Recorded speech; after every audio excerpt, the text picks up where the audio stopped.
Terceira leitura do Livro dos Médiuns, capítulo 24 da Identidade dos Espíritos. Continuação. Sexta. Por que é que os espíritos que se comunicam tomam frequentemente o nome de santos? Identificam-se com os hábitos daqueles a quem falam e adotam os nomes mais apropriados a cada forte impressão nos homens por efeito de suas crenças. Sétimo.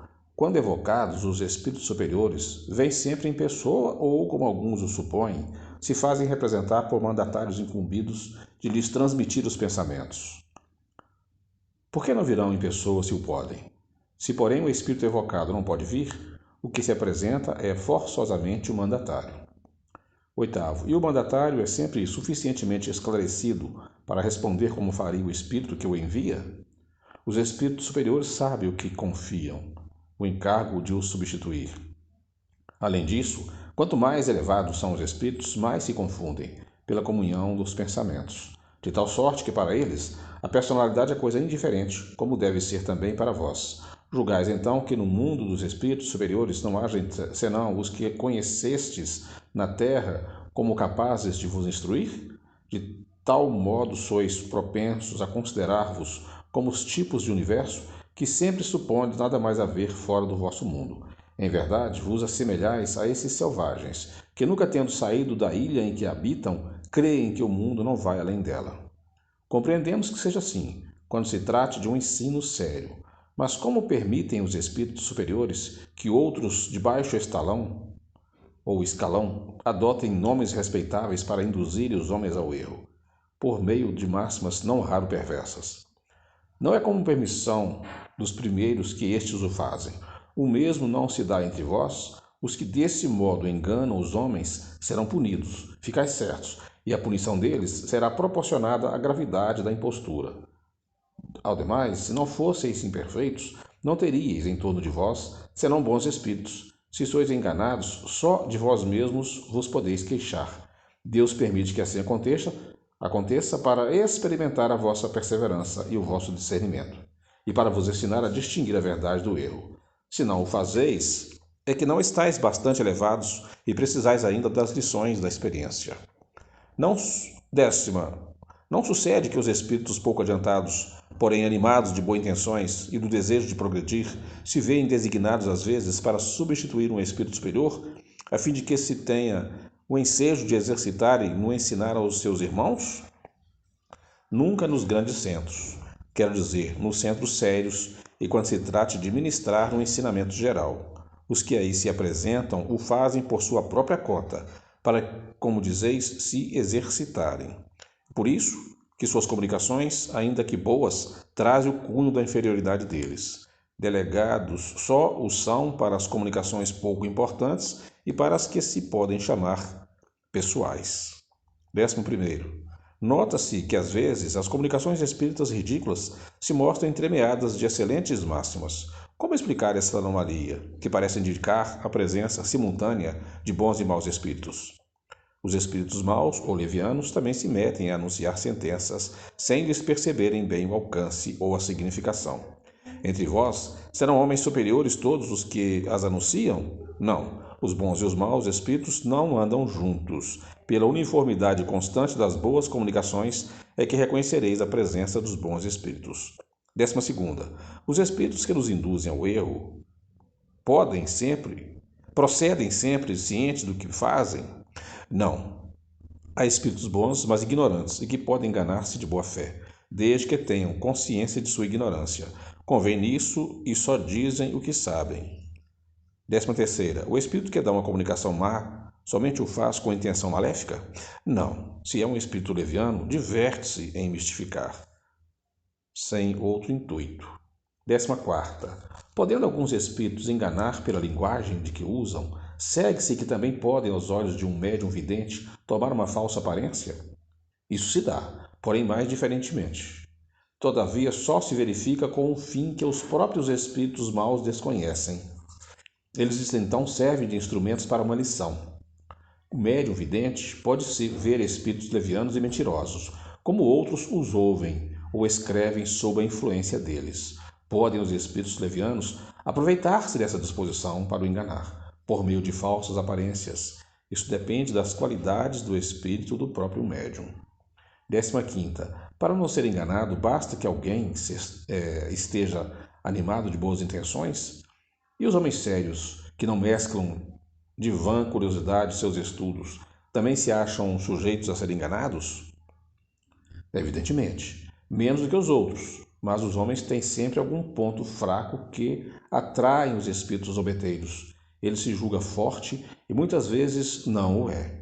Deve, pois, desconfiar sempre da fraqueza que nasce do orgulho e dos preconceitos. Ninguém leva bastante em conta essas duas causas de queda, de que se aproveitam os espíritos, que, lisonjeando as manias, têm a certeza de bom êxito. 16ª. Por que permite Deus que maus espíritos se comuniquem e digam coisas ruins? Ainda mesmo no que haja de pior, o ensinamento sempre se colhe. Toca-vos saber colhê-lo. Mister se faz que haja comunicações de todas as espécies, para que aprendais a distinguir os bons espíritos dos maus e para que vos sirvais de espelho a vós mesmos. 17ª. Podem os espíritos, por meio de comunicações escritas, inspirar desconfianças infundadas contra certas pessoas e causar dissídios entre amigos? Espíritos perversos e invejosos podem fazer, no terreno do mal, o que fazem os homens. É por isso que estes devem estar em guarda. Os espíritos superiores são sempre prudentes e reservados, quando têm de censurar. Nada de mal dizem, advertem cautelosamente. Se querem que, no interesse delas, duas pessoas deixem de ver-se, darão causa a incidentes que as separarão de modo todo natural. Uma linguagem própria a semear a discórdia e a desconfiança é sempre obra de um mau espírito, qualquer que seja o nome com que ele se adorne.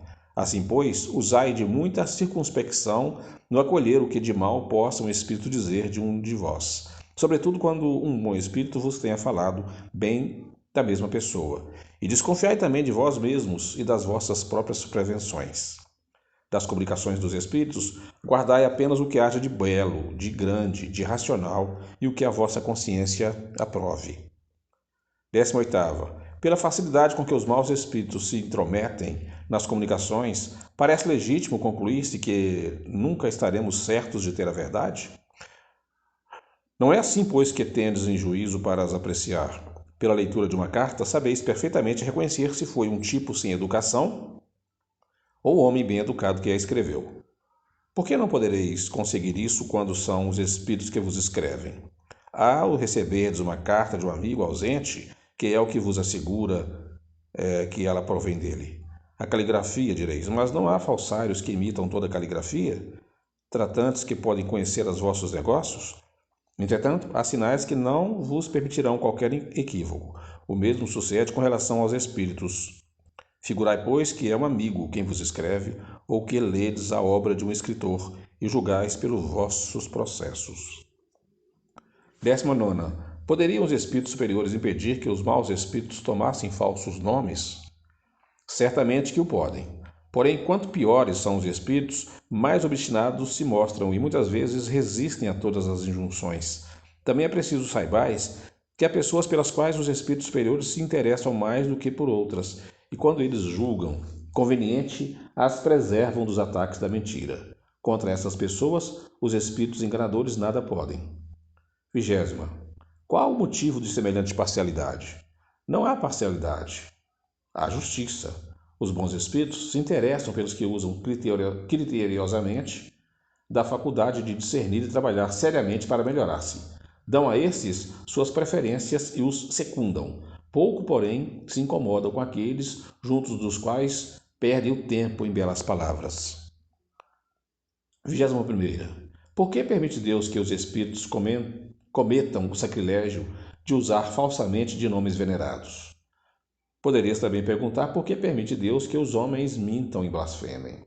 Os espíritos, assim como os homens, têm o seu livre-arbítrio para o bem, tanto quanto para o mal. Porém, nem a uns nem a outros a justiça de Deus deixará de atingir.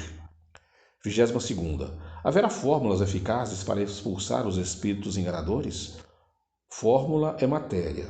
Muito mais vale um bom pensamento dirigido a Deus. 23ª. Dizem alguns espíritos disporem de sinais gráficos inimitáveis, espécie de emblemas, pelos quais podem ser conhecidos e comprovarem a sua identidade. É verdade isso?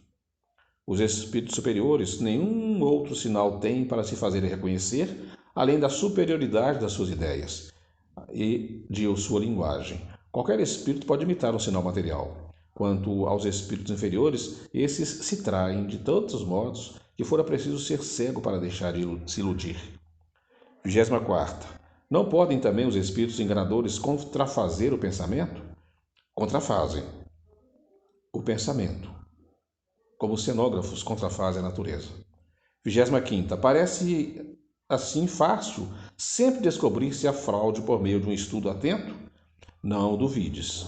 Os espíritos só enganam os que se deixam enganar. Mas é preciso ter olhos de mercador de diamantes para distinguir a pedra verdadeira da falsa. Ora, aquele que não sabe distinguir a pedra fina da falsa se dirige ao lapidário.